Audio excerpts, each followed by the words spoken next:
everybody. Welcome back to another Scope Creepers podcast. Happy Friday. My name is Aramis, and today I'm continuing my series where I chat with other incremental devs or idle devs so that I can understand more about the genre and how they made games that are incredible. Today, we are talking to Tim, who was one of the developers who helped make Gambler's Table, currently in a demo state, and I am excited to chat with this one because it's a game that I saw pop up in the spring, and I was part of the people who ended up seeing it on itch and playing it on itch, and it's a really fun story about how they kind of accidentally created this game, lessons they learned along the way, and just generally kind of just having a really fun conversation about incremental games and ways to just kind of make them more enjoyable and fun.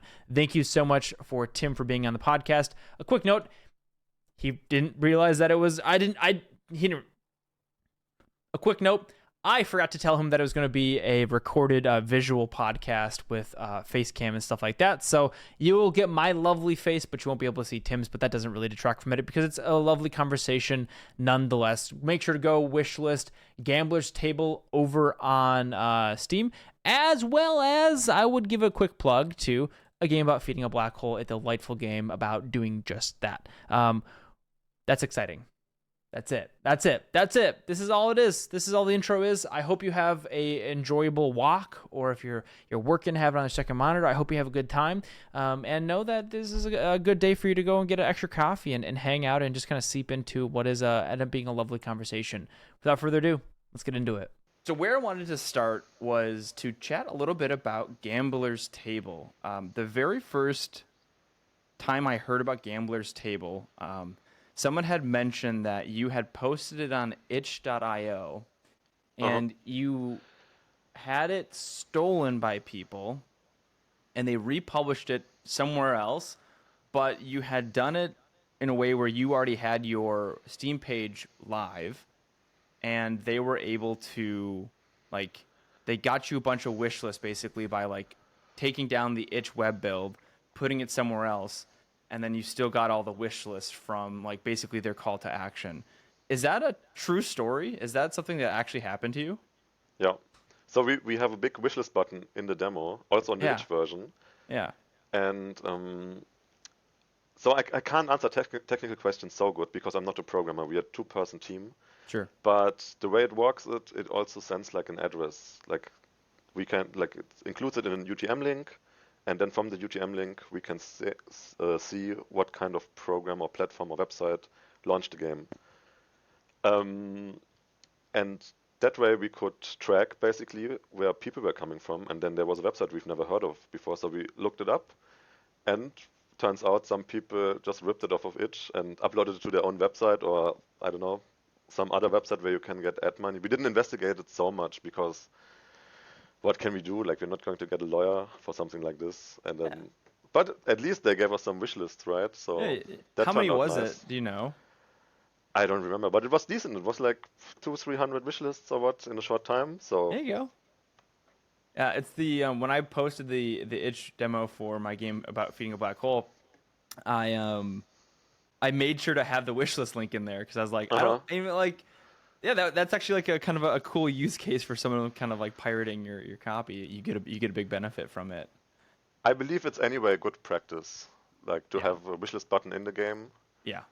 So cool. Yeah. So is Gambler's Table your first release? I think you said you and a friend are working on it together. Is this your first kind of Steam game together, or have you made other games with them? So it's our first game together. We are both hobby indie devs, and I think we were kind of at a point where a lot of indie devs are. We made a couple of game jam games, I don't know, 5 to 10 game jam games each. Yeah. We both had one release on Steam. I think they're both free. Mine is free, and from the programmer from Green Pixels is his username. Mm-hmm. I think his is also free. Oh yeah, Dungeon Mage is free. Yeah, I'm looking at it exactly. Right now. Yeah. So, and then we were working on another game, each of us separately. And then we just were chatting, and then we wanted to participate together in a game jam, wanted to try something. And we made Gambler's Table just as a small project. Took 3 weeks, I think. Was and it for a uploaded. game jam?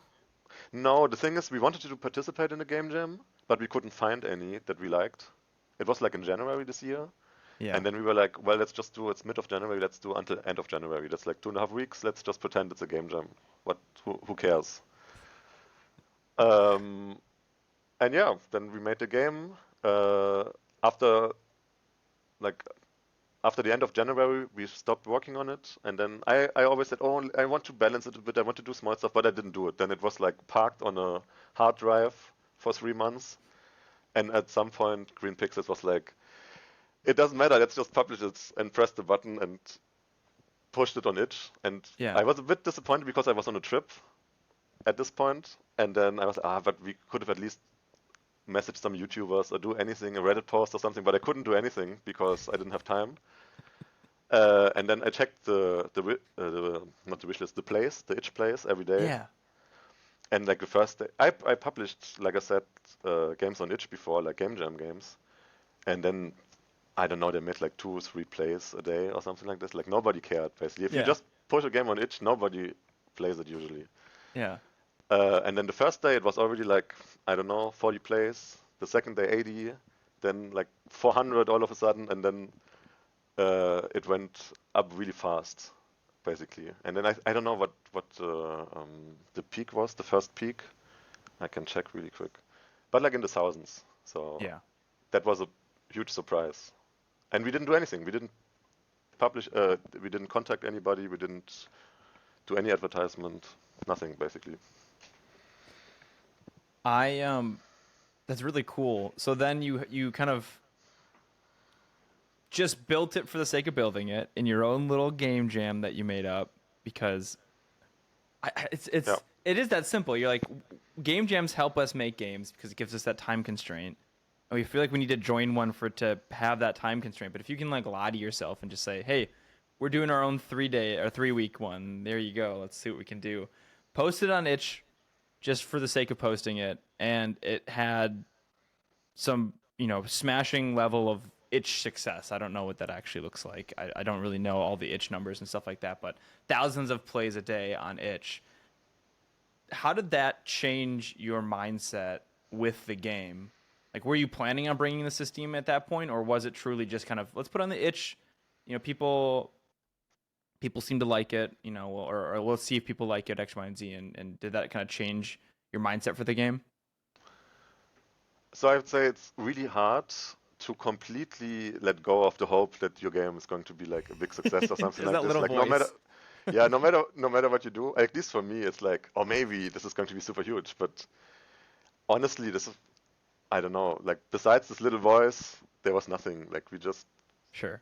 the point was that we wanted to work together on something. We were like in contact for a while, like giving each other feedback to projects, and we come from the same area of Germany, so we Hmm. met over some developer meetup, um, and then we just wanted to do something together. That was the main point of the game, actually. And then of course we brainstormed and tried to find something that also other people would like or that we would like, but success with this game was never the plan, and we didn't really believe in it, I think.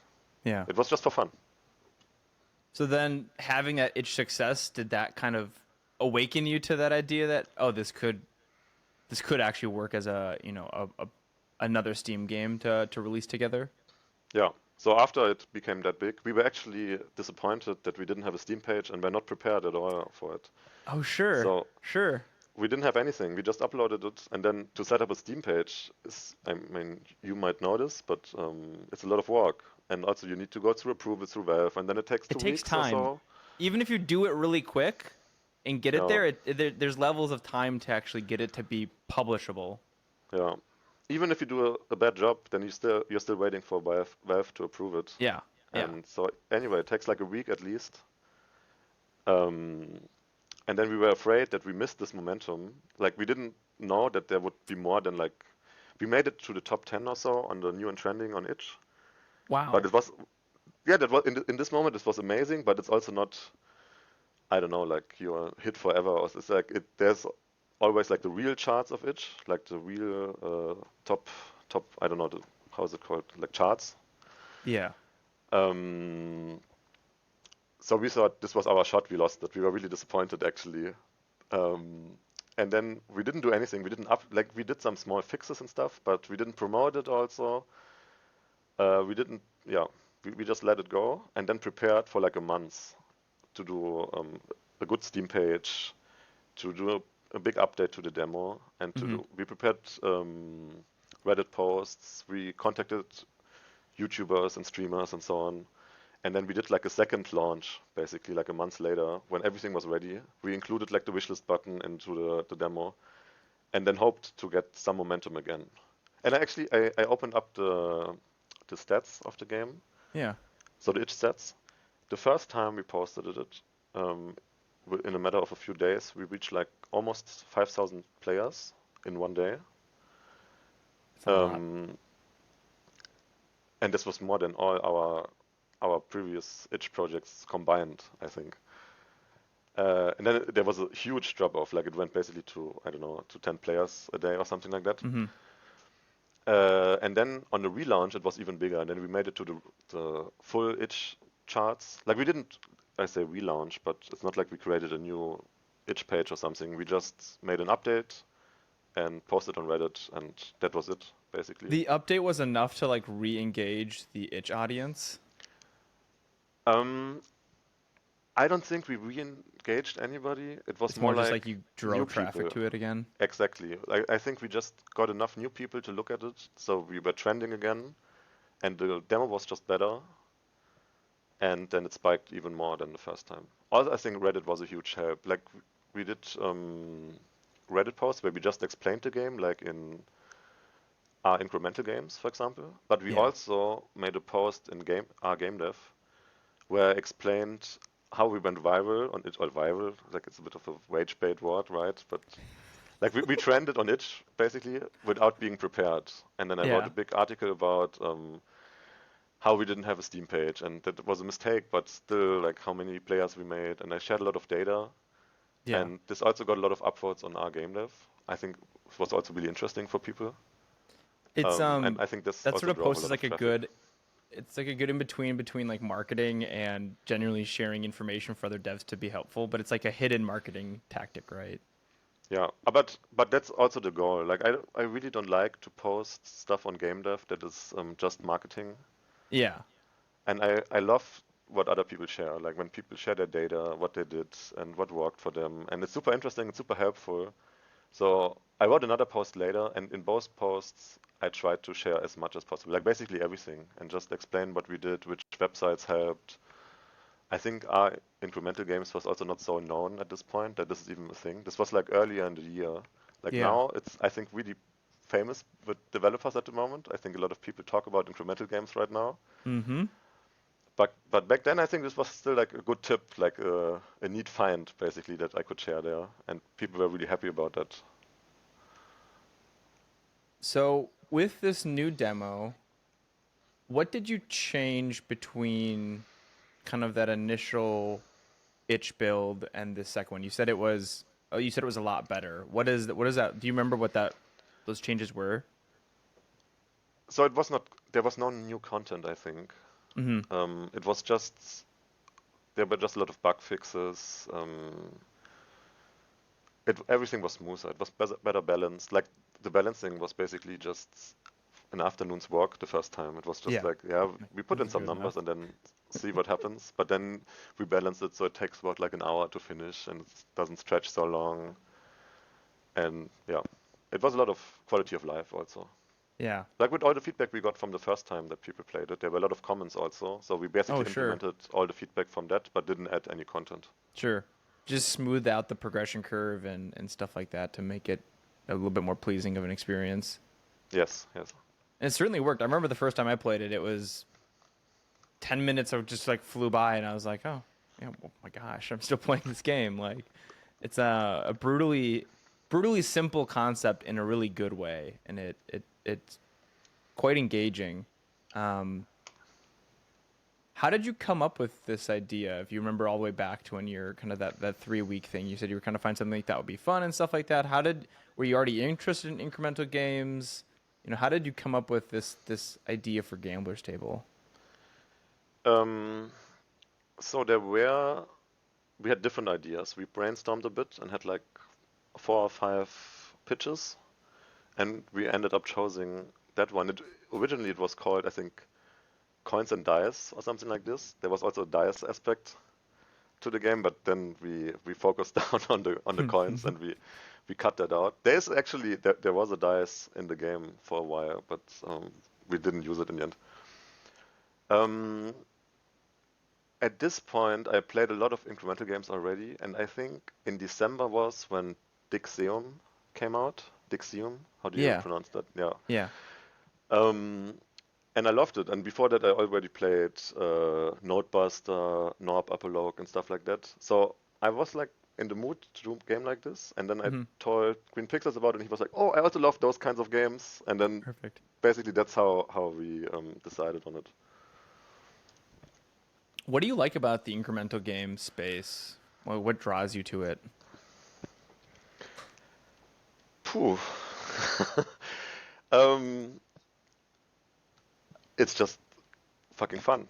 I Like agree. I can play Cookie Clicker for like I don't know, like 200 hours. Like I don't know, you spend 10 hours upgrading, buying stuff, and then oh, if I reset now my complete game, I only get 1% more productivity. Sounds amazing, I'm in. And then you spend another nine Sign me up. hours to get to the same spot again. Yeah. Um, I don't know, I just like the kind of games. I think it's like a really simple fun, like you just to enjoy numbers growing and something Hmm. happening on the screen. And but I mean, there's nothing bad with simple joys. I mean, it's also fun to see explosions on the screen or something like that. And I think it might be a bit primitive in a way, but I also think there's a strategy aspect because you want to like find the right way, like you want to optimize correctly. So it's like a mixture of yeah, of like a simple joy and some strategy. I think it's I don't know, super fun. And so as you got into making Gambler's Table, and what little things did you put into the game, or as you're refining the gameplay or design or X, Y, and Z to lean into some of that fun that, like you said, the optimal strategy, but like these games, the optimal strategies, like it is that 1 to 2% more.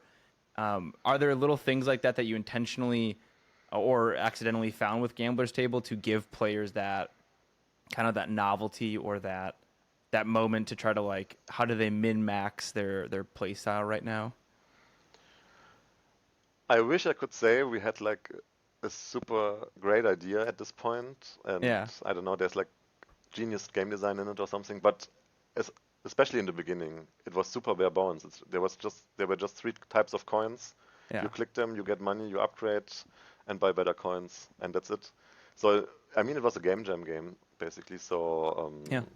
it was just the fundamentals of an incremental game, and I think the novelty aspect was just that it was really satisfying to click coins. Like we put a lot of effort into making the animations cute and the numbers pop up satisfying and stuff like that. And then that was enough. Like to earn money with flipping coins was like novel enough, and people got the idea really quickly.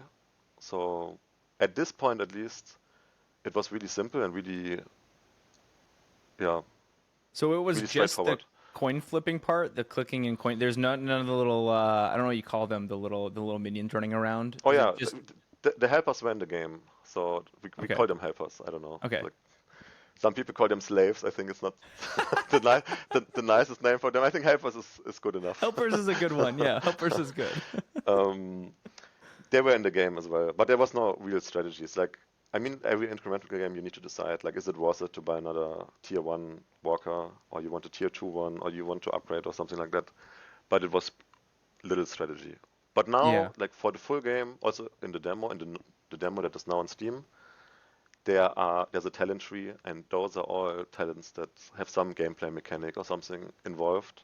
Yeah. So now there's much more strategy in the game, and then how good that works, we will see when the game is out. Um, it's hard to tell at the moment because the demo is still relatively short, so you get like I don't know, most people get like 2 talent points or something like that, and the first ones are also kind of simple still. So they're not. I don't know. I don't think I can give good advice based on those talents or like the strategy we have so far in the game. But Yeah. maybe after the game is out. Were the when I played the demo, and I think it's been a little bit now, they the helpers sit down or fall asleep, and I have to click them back awake. Uh-huh. Was that something that was there from the beginning as well, or is that something No, no, you no. added? That was one of the things we added later. We got once a really cute email of a player. I guess it was is it a child or someone, I don't know. Like someone wrote me an email saying, I have a question, I'm not sure if this is intended. Sometimes my walkers fall asleep and I have to wake them up. Is it supposed to be like this? I thought that was so cute. Oh, that's so cute. Is this emergent behavior? Are they are Yeah, they like just getting sleepy? no, we That's added this very at some cute. point. I don't remember when exactly. Actually, but I have one finding we had. So in the beginning, people really wanted to control which coins the helpers would flip because they were just completely random in the beginning. Sure. So once you have better coins, like a gold coin, you don't want your helpers to flip the normal silver coin anymore. You want them to flip the gold coin all of the time when possible. So this was like the number one request from the first demo. And then we turned this, we could have just added it, but then we turned this into the first talent Yeah. Boom. There you go. because the way our talents work is you reset the game. You need to start again, like in Cookie Clicker. Um, and then some people don't like that. Like you lose your progress, you need to start with one coin again. But this is such a thing you really want. Like you play and you think, oh, it's so inefficient. My helpers are just flipping the shitty copper coins the whole time. I wish I could do that.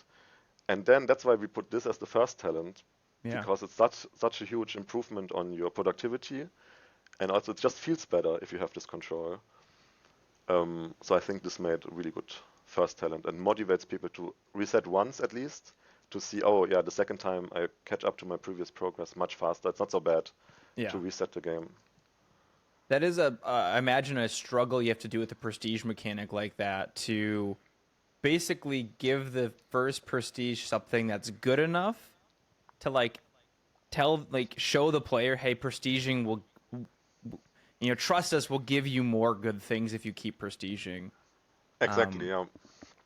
so did you use that for more of those prestige things, basically looking at feedback of what people wanted and trying to find those things of like, oh, this feedback could be just turned into a cool new like quality of life talent down the line. Yeah, I think most of our talents come somehow from feedback or from Yeah. ideas people had. Yeah. Cool. It's always difficult though, if it's like a quality of life thing, to hide it too deep into the game. Like Yeah. I think, for example, this talent with that you can control your helpers more. If this would be later in the game, it would be super annoying because people really want it, and then if you need to play it 20 minutes or longer to get it, then Yeah. it would be more frustrating. But I mean, like I said, most of the talents are player ideas, or at least half, I would say. I like that. Um, one of I feel like you guys nailed this game. When I saw it, I was like, "Oh, that's so simple. It's so good." Like Thank you you. can see this game, you can come to the Steam page, you can watch the first second of the trailer and you're like, "Oh, yeah. I flip coins and I get money." And that's the rest of the and like that's such a powerful thing I think on Steam to like just show people intrinsically what it is. And it's like really the art style is really cute. The helpers are awesome. They have little different hats and stuff or different I don't know if they're actual hats, whatever they're, but like they're cute and they look different and like I don't know. I remember seeing this game. I think my comment was like, "This game's gonna sell like crack." Like, I hope so. Yeah, their hats. We also added them much later, I think. I'm not sure yeah, at what point exactly. Maybe for the Steam demo. I'm not sure. Maybe they were in the second itch version.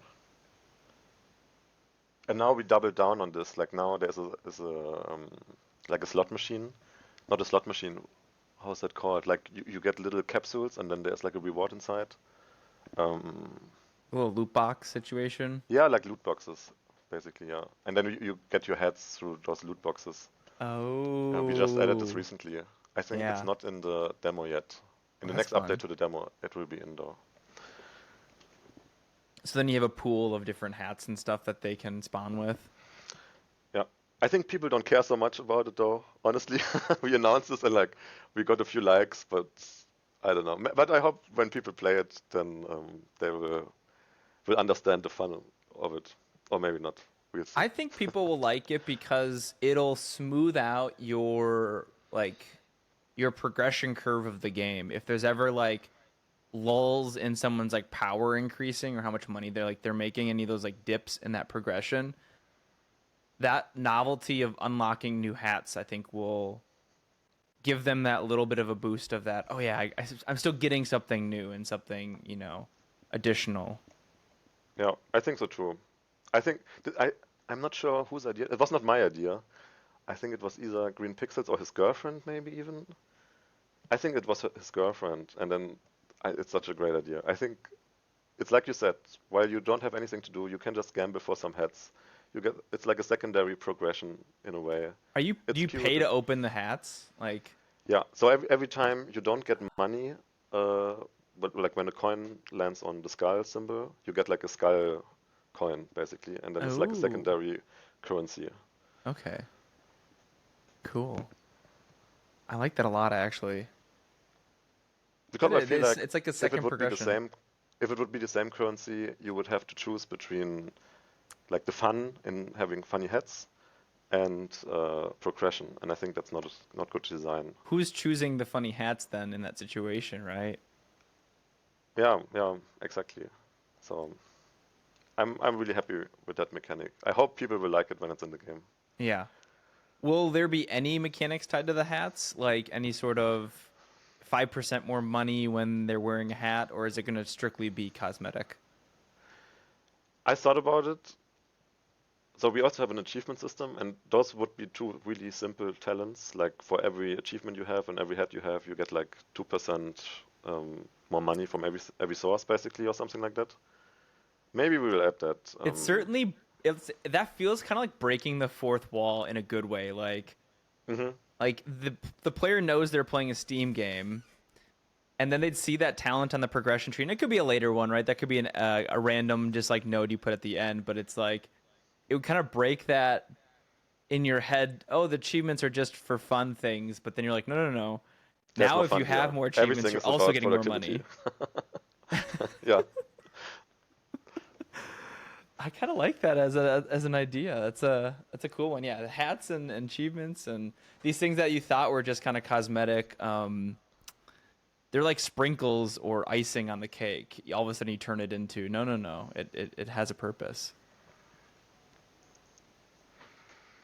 Um, as you look forward in your development now, well, actually, no. Let's go back to the Steam demo launch. So right now, your Steam demo has like 260 reviews, which is I feel like that's a ton for a demo. How did the demo launch go? And kind of what are your I guess that's it. How the demo launch go? Because it looked like it came out in July of this year. Um, I'm trying to remember in what order everything happened actually. I think so. We did the itch relaunch, but we didn't have the demo on Steam at the same point. Yeah. So you could play it like on web. Like there were also different websites where we uploaded it, but it was like the main driver for wishlists and Mm-hmm. community engagement. But we wanted to launch the demo first of all with some wishlists because then you can notify the wishlist and then people play it again, and you can have a higher chance to trend in trending free, like to be higher in this. Do you know trending free is like this section on the front page of Steam. Mm-hmm.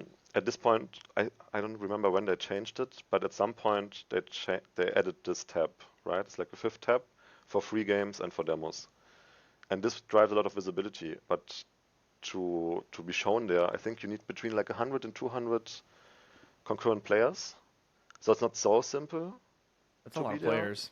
Yeah, and that's why we didn't want to just launch it unprepared. So we wanted to gather some wish lists first and then launch the demo again on Steam, even though you could already play it on it. And I'm trying to remember. I think we were in some festival, and then we launched it together with the festival, like those third-party Steam fests. Was there an Idol festival this summer? It might have been Not that. that not that I heard about it. Okay. I was considering organizing one maybe because there are none. I think there was one last year, or was there? I don't know. Time Um, all merges together.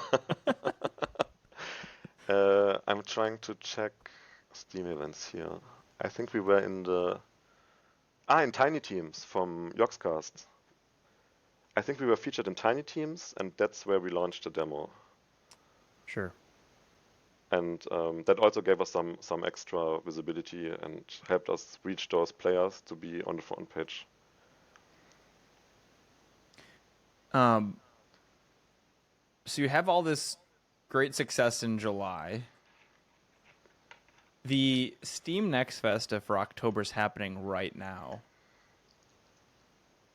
Was there a conversation to try to be part of this Next Fest? Are you going to be in the February one? I guess what is you got the really positive reviewed demo, good reception, good itch page. What are you looking at as far as the release timeline and kind of, decision making of when the game's going to be ready, or is it kind of this hobby project on the side that you're kind of just whenever it's ready, it's ready? So we might have made a mistake by not participating in this one actually, in the October one. That was our plan. We wanted to participate in the October Next Yeah. Fest and then release in November. And then like a month ago we thought it's not ready. Like there's too many things to do. Let's not participate yet and either participate in February or maybe just release without Next Fest. Let's see. Mm-hmm. And then we got a lot of work done in a month, and then I think we would have been ready.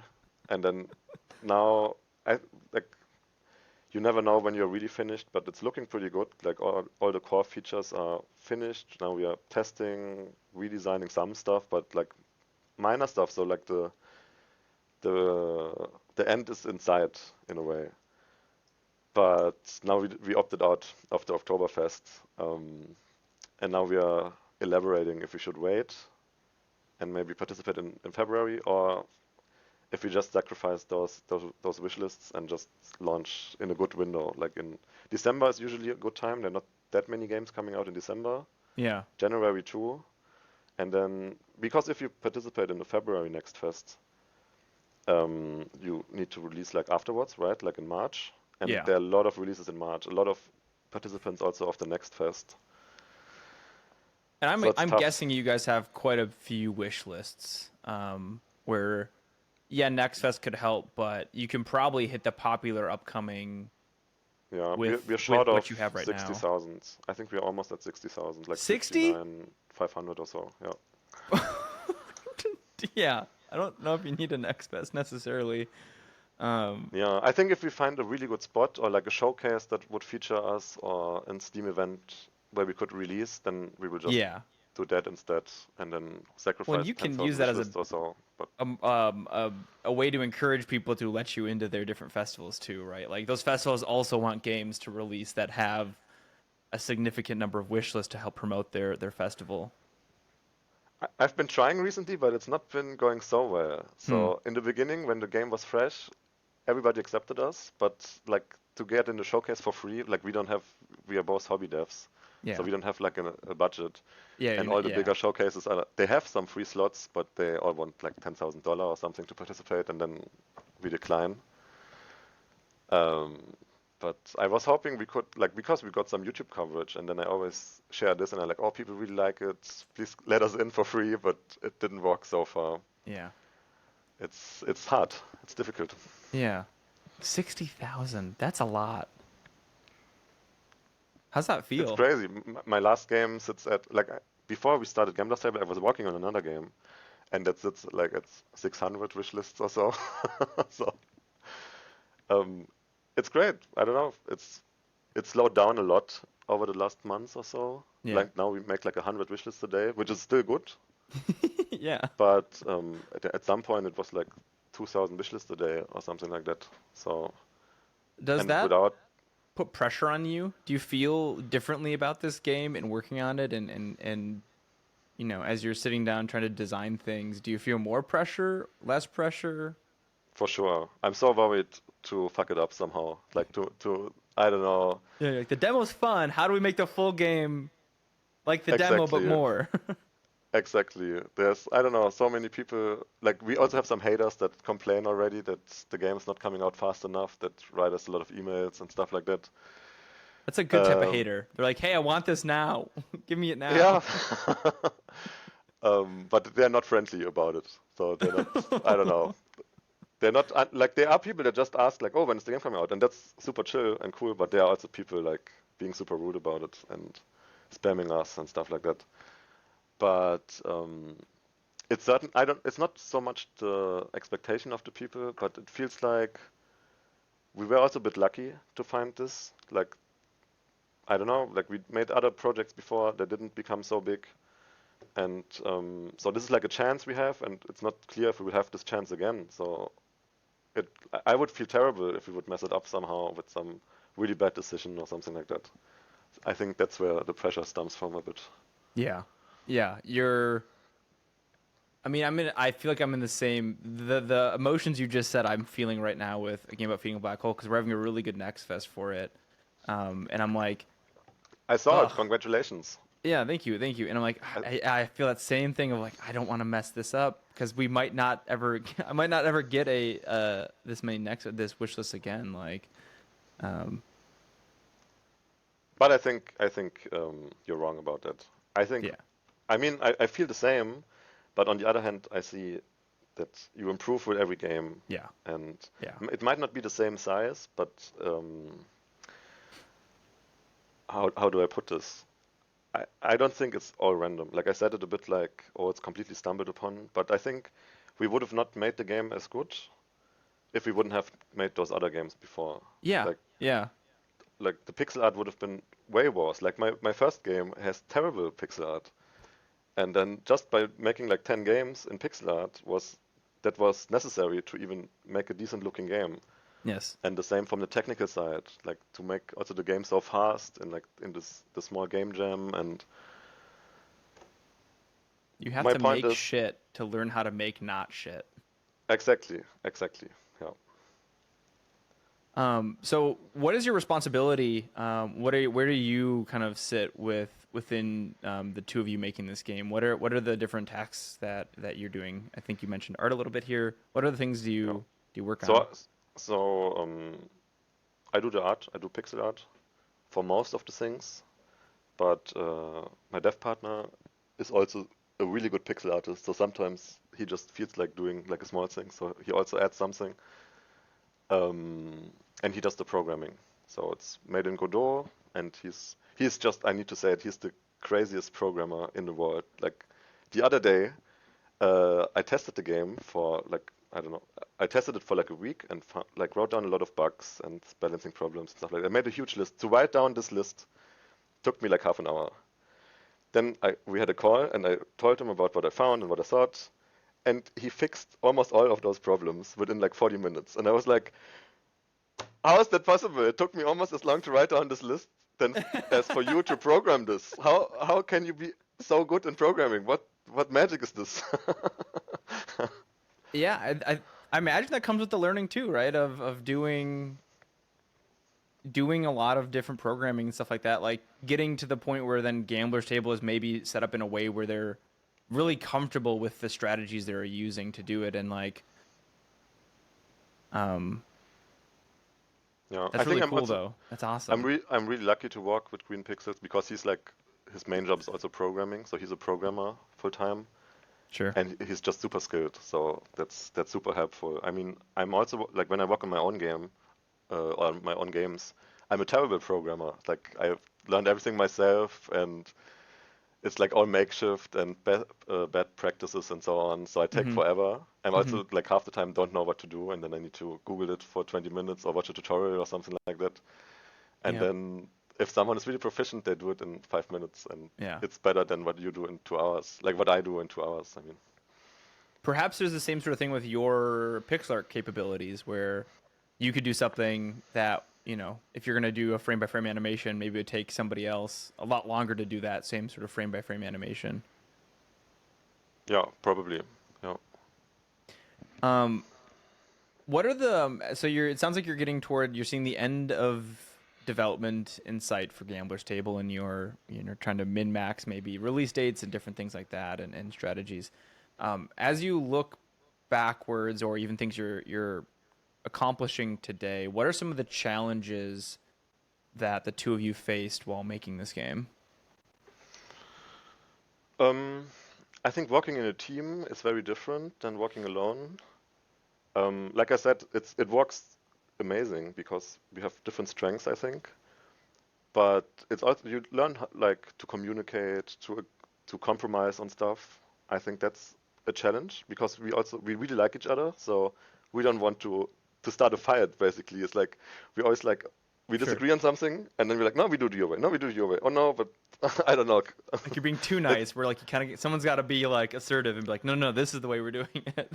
in a way, and also I sometimes don't want to criticize something he does and the other way around, and then but I mean you need to talk about problems you see and try to figure out stuff. And sometimes also like on some topics we were completely different opinions, and then we had to find a solution how to implement something. Like sometime, for example, we talked long about game lengths and we couldn't agree like how long should it be. There are some incremental games that are like 2 hours long, and some that are more like idlers in a way that go like 100 hours, right? There's like a huge spectrum you can do. And we ended up because we also didn't really know. We had like different ideas, and then we ended up asking the community what they think, and then didn't completely follow that, but based on the community feedback, we found like I think the right middle ground. How, if you don't mind me asking, and maybe this is something that you don't want to share, but how long are you targeting for the game to take to beat?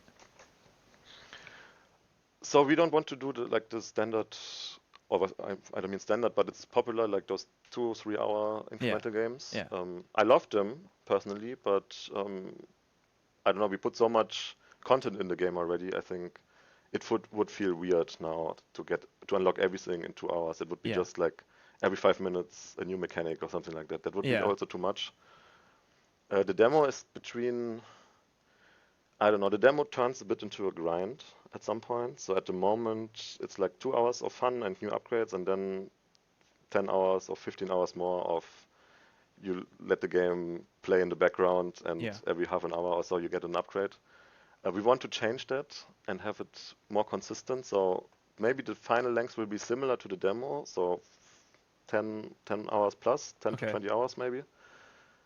Um, but with more content. So Yeah. without those long dry phases where you just wait.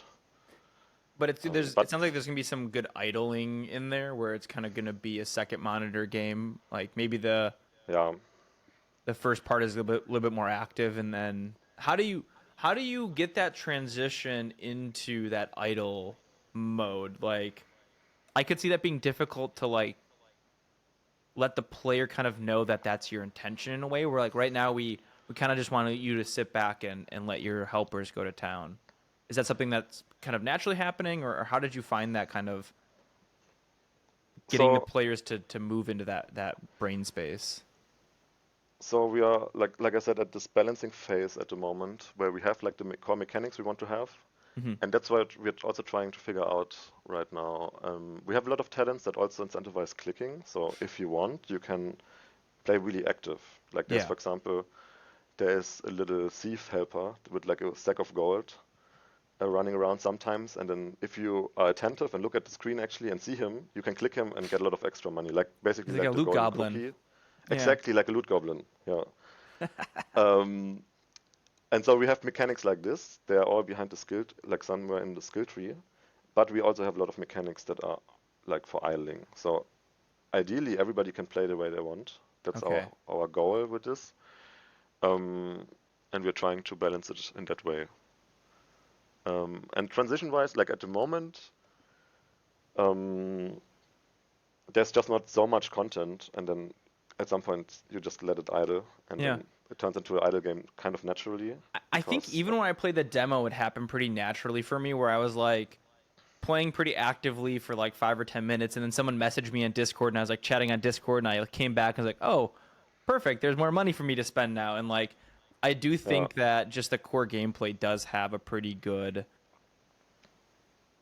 allows you to just kind of do that naturally, as you see fit. And it sounds like you're okay with them having that as a thing. Because even I imagine like if I'm like on doing something on Discord over here, and I look over and I'm like, oh, the loot goblin, and I like come over and like click on the thing and do the Uh-huh. like, that would be a very fun little moment as the game is just kind of on the side going to town. Yeah, I think it's also kind of natural for automation games. So there's a lot of automation in the game with the helpers, and we have like stronger helpers and other stuff in Yeah, the full game. And if you automate something, then it's like a reward, right? You spend money and then you get like the automation in return. yep, So then naturally you don't want to do it manually anymore because that was your goal the last yeah, 10 minutes of playing, like to buy this automation. So it feels good not to have to play in a way, sure. right?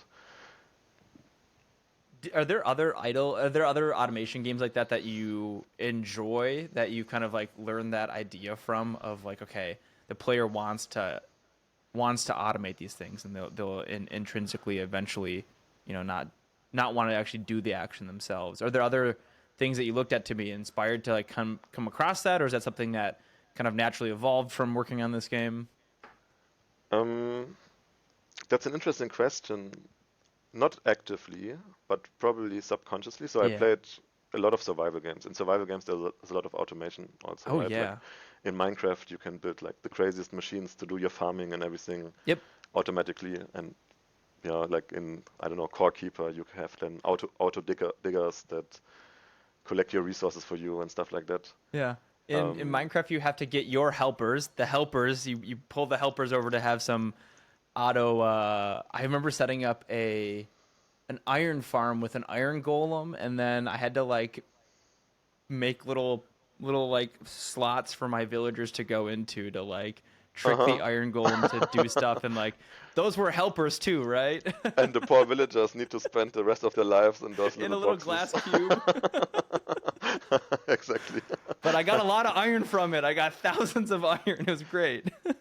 Yeah, yeah, it's super fun, and then you never need to mine iron again. But Yeah, but you're happy that, it took me a long time to set that up, but I think that the payoff of doing all of that work was really fun. So as you're thinking of these automation things, are you trying to balance the payoff, like to have a high enough, I guess because it just idles, like you're like, okay, well, you've set up you've saved up enough money, you get the automation, and that in itself, automating that task gives you that kind of that payoff. Or is that something you're balancing around to make those like automation things feel like a big enough win that it's worth saving up money for? mm, I think the problem is a bit that at some point, like we have a few things that automate flipping the coins, but they all kind of do the same. In the end, they flip the coins for you, right? Yeah.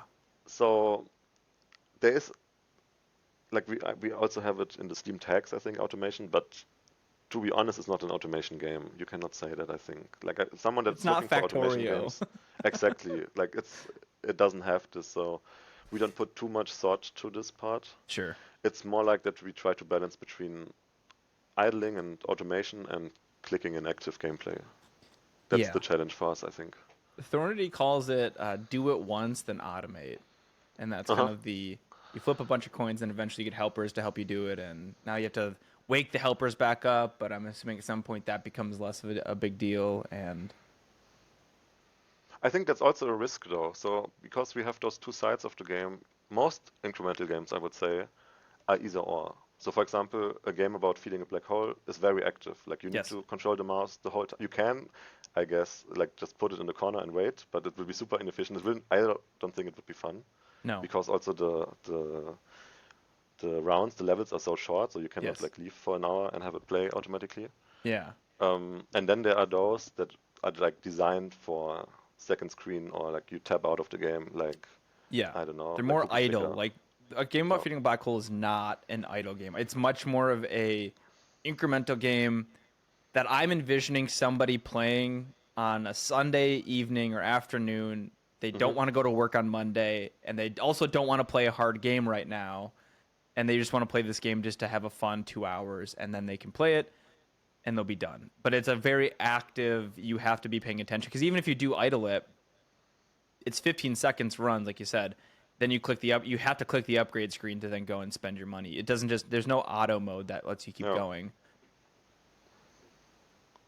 And so you built this game with the mind of it having much more of an idle side to it. Is that correct?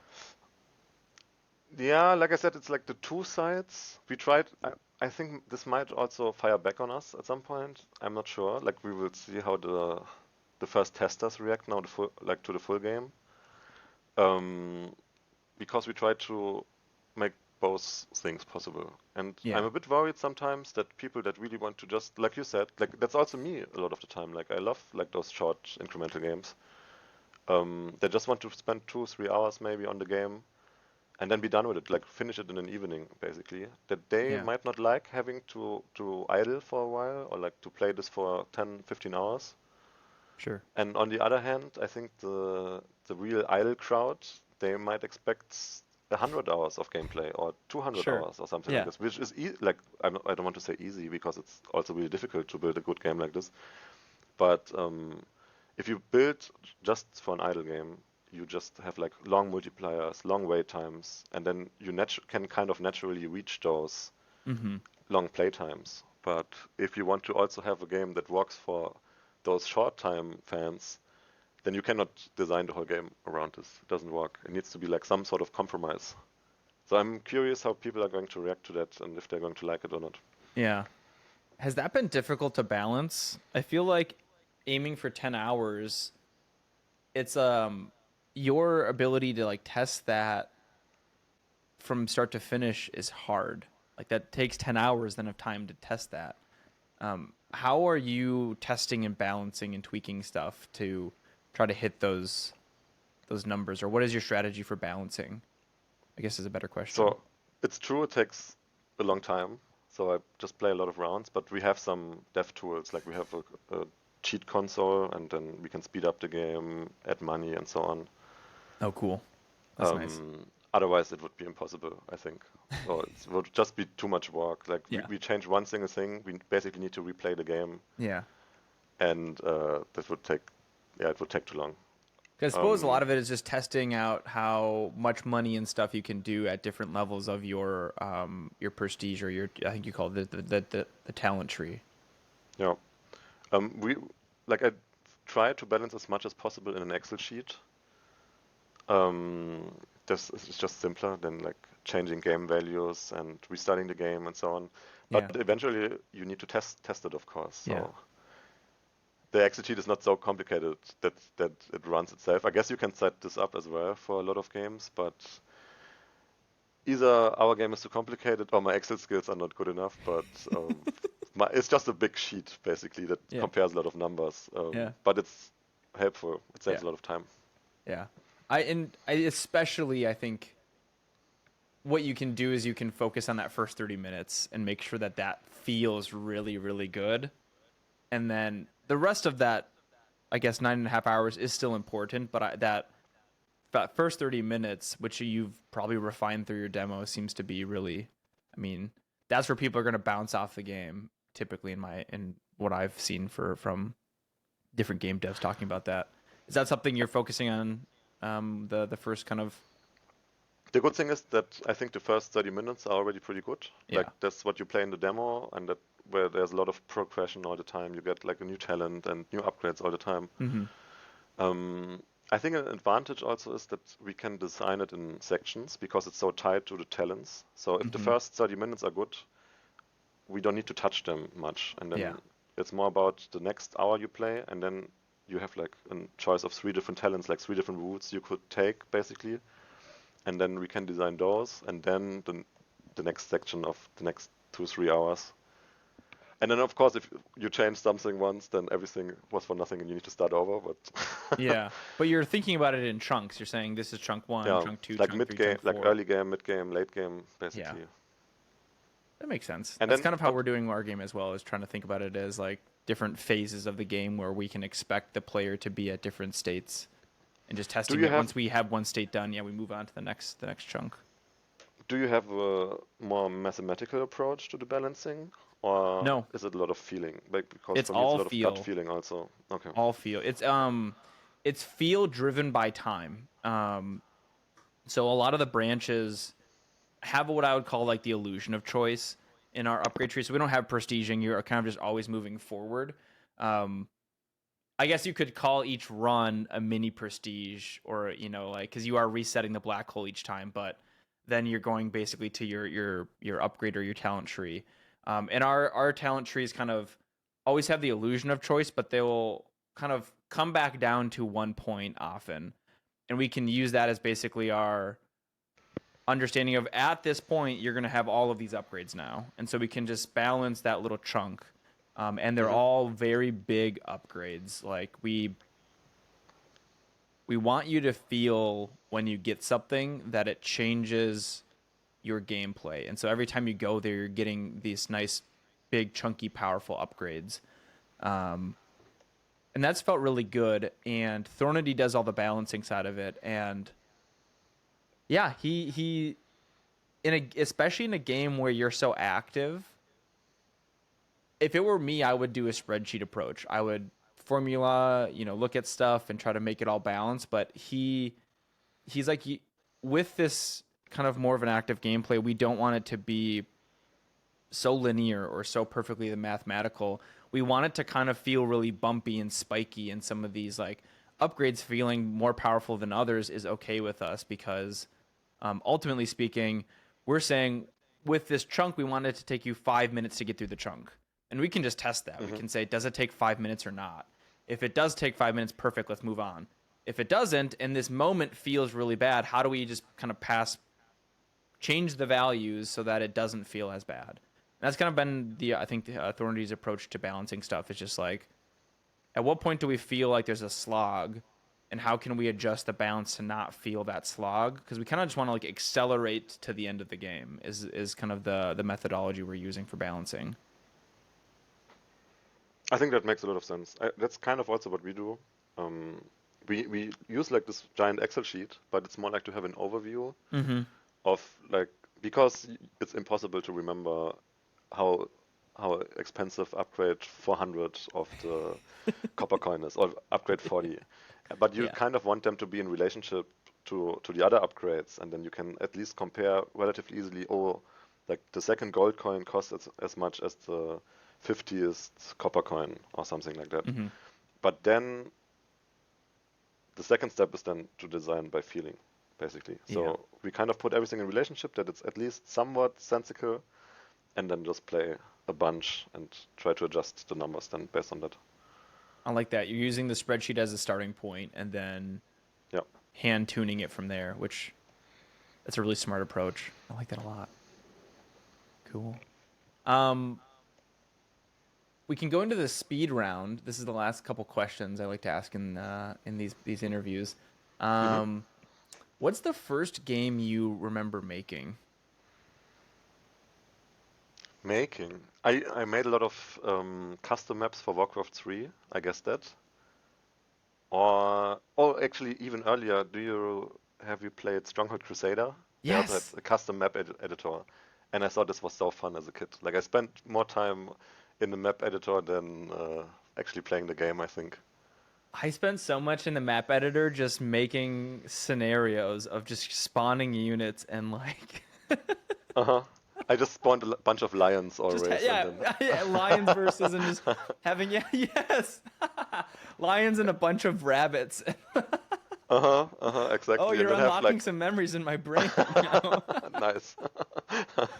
Oh yeah, I played that game for hours as a kid. My dad and I would play together too, and like I feel like that's one of those games where I like learned how to do like land connections and stuff, and like you had to like type in your IP address to play with somebody, Uh-huh. and And it was really difficult. Like it never worked. It was super, I don't know, the game was super buggy. you had to debug stuff. Yeah, it was my entry point, I think, into like technology for me too. It's interesting. Oh, that's fun. And Um, I remember I once uploaded a custom map for Warcraft 3, and people hated it. And then I argued. I was maybe like 12 years old or so, 13 years old, and then argue with them why they were wrong and why it's fucking fun and they should enjoy it. No, this is fun. I was such an annoying child.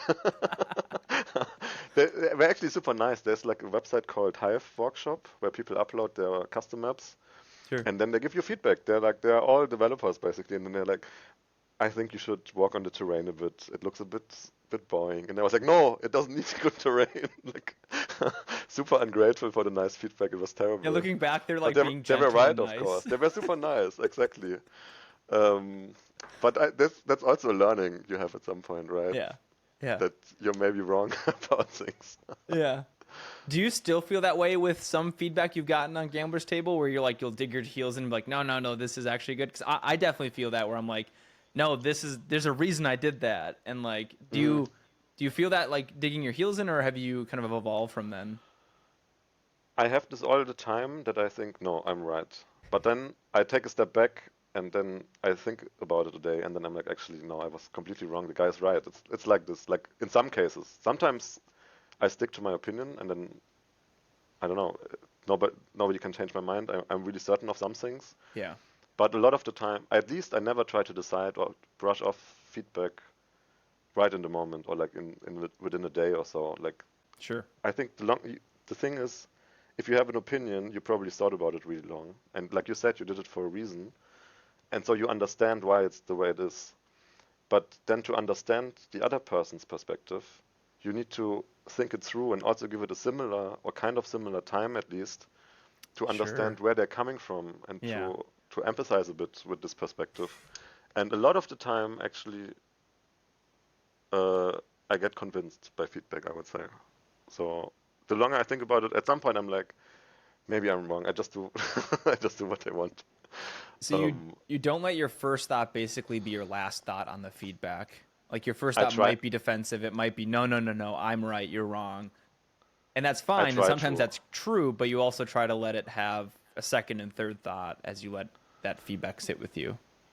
I mean, it's certainly easier said than done, and Yeah. I try to. I feel like it's been going good. Like there's a lot of, like I said, feedback that I implement, even though at first I might not agree with it. Um, for example, we have a pretty big radius around the mouse when clicking the coins. So you don't need to exactly click the coin. You can just Yeah. click a little bit to the left to it, and then there's a radius around the mouse, and that matters. And then in the beginning, I was opposed to this. I thought you need to click the coin. I think it feels weird to click next to the coin and then like three coins around your mouse fly into the air. Like it's a game about clicking coins. But then people were really annoyed. They clicked slightly off. It's like also an accessibility thing. Like some people cannot use the mouse so well, Yeah. and it's really not so important that you click exactly on the coin. I see that now, but at like the first time I heard it, I was like, no, it's a game about clicking coins. You should have to click the coins. And then it took me a while to understand why it's okay to have a bigger radius around the mouse and be more forgiving with the clicking. Yeah. And I think now it's actually more fun the way it is. Cuz it's not about clicking coins, it's about getting money. Yeah, yeah. And the It's coins also are how not you about get the money. it's not like Counter-Strike where you exactly want to click on Yeah. someone's head or something. It's like it's not about accuracy, the game. That's not the point of the game. I feel like So that was good I feedback. feel that getting in my own way sometimes too. You're like, no, it's about this, and they're like, but it's so hard to click the coin sometimes, and but that's okay. You got to click on it, and like you got out of your own way, which I think is like you said, serve to make the game better in the long run. But I mean, you also need to stick to some things, of course. Like if you create something, you need to make the decision, and there will always be someone telling you, why is this game not about cars? And then you cannot just stop and make a car game instead. Like if you believe in the thing you're building, you need to also stick to some sorts. And then sometimes it's like finding the right middle ground, I think. Yeah, It's difficult, but that's hard to do. That's so hard to do. Like yeah. to know which yeah, it's like to know which feedback is decent and which one's not. And I think your point of just sitting with it for a little bit and trying to give it a little bit of thinking and also having some idea of what you're trying to go for with the game can be helpful. Cool. Next question. What is the best piece of advice that you've gotten that you've actually used? Hmm.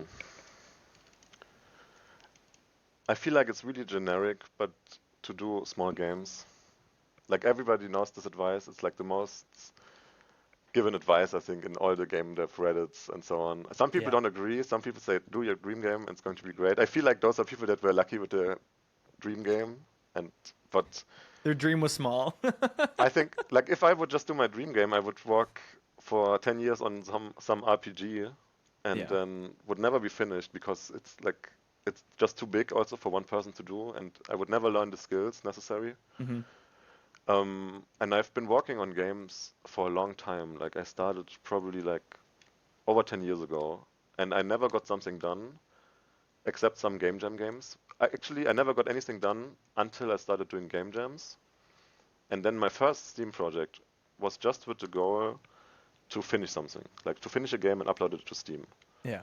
And I think that's also what a lot of developers at some point discover, like I Hmm. need to finish something finally, and then it doesn't matter what the game is, just finish something, upload it. Yeah. And if I would have never done this, I think I couldn't do another, like a bigger game, like Gambler's Table wouldn't work otherwise. And also, I would have never met Green Pixels because there was nothing to give feedback on, nothing you could share with some other developers. Like, it's just important to make a lot of small games, I think. Even if it's, yeah, a really, I don't know, it's an advice you hear all the time, Yeah. but it's the best. I don't know. I can not come up with something better, I It's think. good advice. It's something that I've learned. I knew, and I learned that I have to do the dumb way to understand the good, like to really value that piece of advice. Like making a big game, so I'm like, okay, that was took way too long, and it didn't pay off in the long run. I learned a lot, but financially, it wasn't a worthwhile endeavor. And now it's like, okay, small little games is perfect for me. Um, let's go to the final question here, and that is around scope creep, which interestingly hasn't come up. It usually comes up earlier in the podcasts. What are some of the tactics or strategies you use to keep those games small, like your last piece of advice you said, and kind of defend the game from scope creep or not? Like, how do you manage scope creep in a project? Um, so with my first game, the first Steam game, because the goal was just to finish a game, it was easy. But Yeah. still, I had to cut some content in the end. Hmm. So this is just a really simple pixel platformer. It's as simple as it gets. Like every hobby dev's first game in a way. Um, and even there, I for some reason made 10 levels and I wanted to be at least an hour long. And then it took me like 6 months or so to make it. I always suffer. I suffer extremely from scope creep. And now in Gambler's Table, it's the same probably. Like I feel like financially it would have been maybe even better to make the game really short and use this initial hype we had and just release it like after 2 months of making the game, but make it shallow in a way. Like just I don't. It sounds so negative, but not invest all the time to make a lot of interesting mechanics, a lot of extra stuff. Hmm. Um, like we took instead of 3 months now over 6 months of work on the game, and I Yeah. feel like it's probably does is not going to double the money we make with the game or the units we're going to sell. Sure. So I pretty much suffer from scope creep. Like with Gambler's Table, it helps that Green Pixels is completely different in this. He's like, we need a list of features. Let's finish it fast. Yeah. Like not, but like of course to a high quality. But like he's just super fast. That helps me personally to have Sure. a partner that is really driven and doesn't suffer so much from it. And then sometimes also tells me that's maybe a nice idea, Tim, but please let's not. This is going to take 2 months of work. Let's not add Yeah. this. And then that's totally reasonable. And he's like correct all the time about this, but I cannot help it. I always want to add something else. It's tough.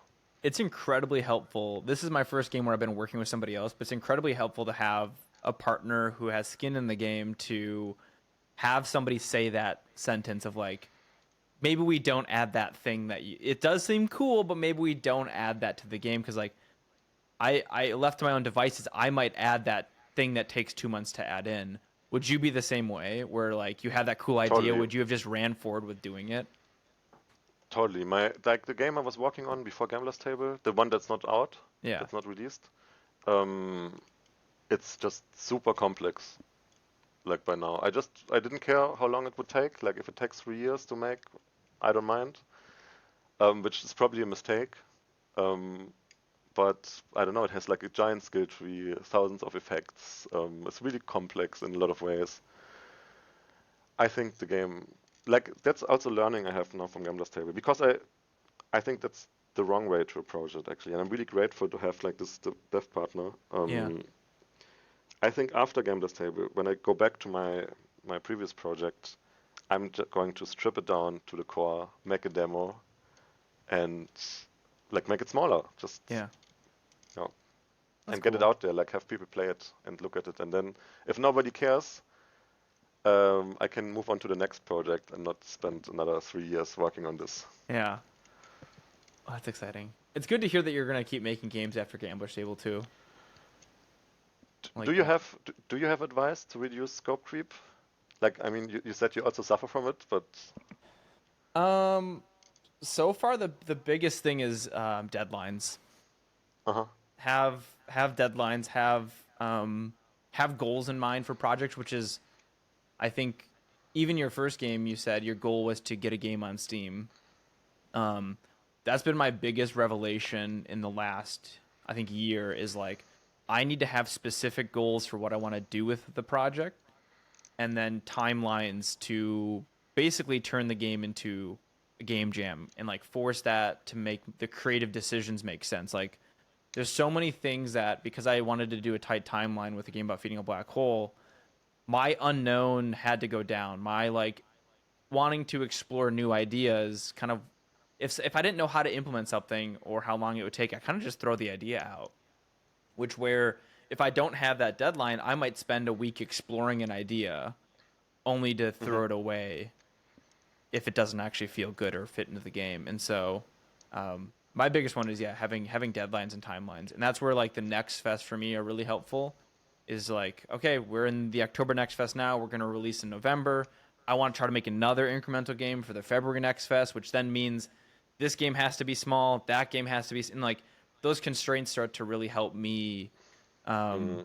basically not be able to afford to scope creep. Like I'm like forcing myself to not have the ability to do it. And like tricking myself into believing that I cannot move those deadlines, which I think is also helpful. But like I mean, the next fest is kind of an outside deadline, right? Yeah, I But you can't could move the always, next fest, but I can always but you you can could take always a game push out of it, the next right? fest. Yeah, yeah. Because that'd I be think my like, advice to you is that you could enter your game. You could have entered your game into October back in September, and then you could have pulled out right before it started if you weren't actually ready. but that's kind of what we did. Okay. So, like, I don't know, it Okay. didn't Fair enough. work for us Fair enough. Fair enough. because there's always like this, I don't know, this emergency uh, line of like just not participating in the next one. I Yeah. think I don't know. It's maybe like no, I don't think it's easy. I wanted to say it's maybe easier if you have like financial pressure, like you have a company, you have salaries to pay, then you need to release, of course, at some point. Yeah. But I think actually the second I saw it, I thought, no, that's really stupid. It's really really nice not to have the financial pressure. I don't want to trade this in. I think I have a lot of respect for someone that has to like manage that pressure. I think Yeah. that's even worse than scope creep. I imagine it because I'm a full time dev right now, but my runway is till the end. Like I have plenty of money. It's not like something that's imminent. Like that's I run out of money next year sometime, or even further than that. I think so. It's not like an active thing I'm thinking about. But I think if you are running out of money and do need the financial pressure, all of a sudden that deadline literally can't change, Uh-huh.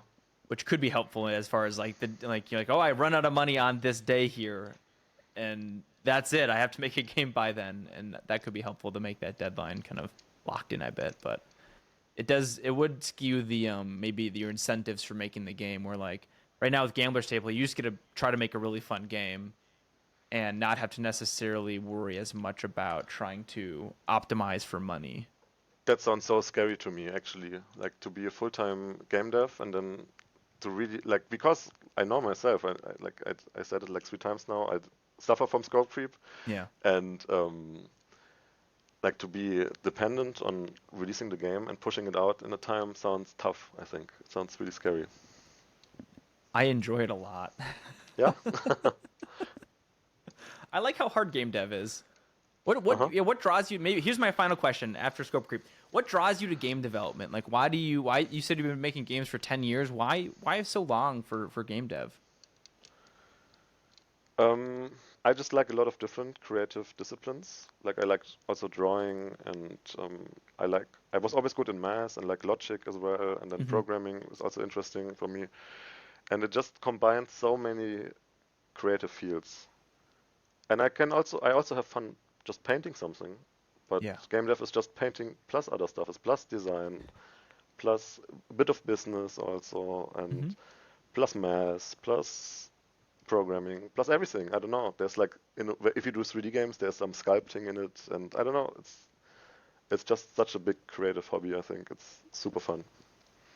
I was watching a streamer at one point. He was prototyping like a wood cutting game, like to like a workshop where you'd be Uh-huh. building cabinets and stuff. And on the stream, all of a sudden, he started reading Wikipedia pages for different types of wood and how they act and the hardness. And like, you also find yourself going down these crazy research holes to understand a sub discipline to make the game make more sense and feel grounded in reality and stuff. In some cases, right? But like, it I is think this truly this endless like learning opportunity.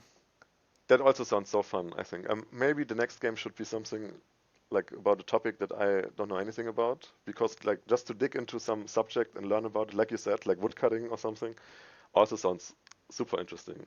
Yeah. Like to really deep dive into some new topic. Awesome. Well, thanks for coming on the podcast. I am very excited to play Gambler's Table. I played the demo for a long time and I was like, gosh, I'm ready for this full game. And so I am excited about it. It's on my wish list, and I wish you all the luck in trying to figure out how to min max your crazy amount of wish lists and kind of Thank you so much.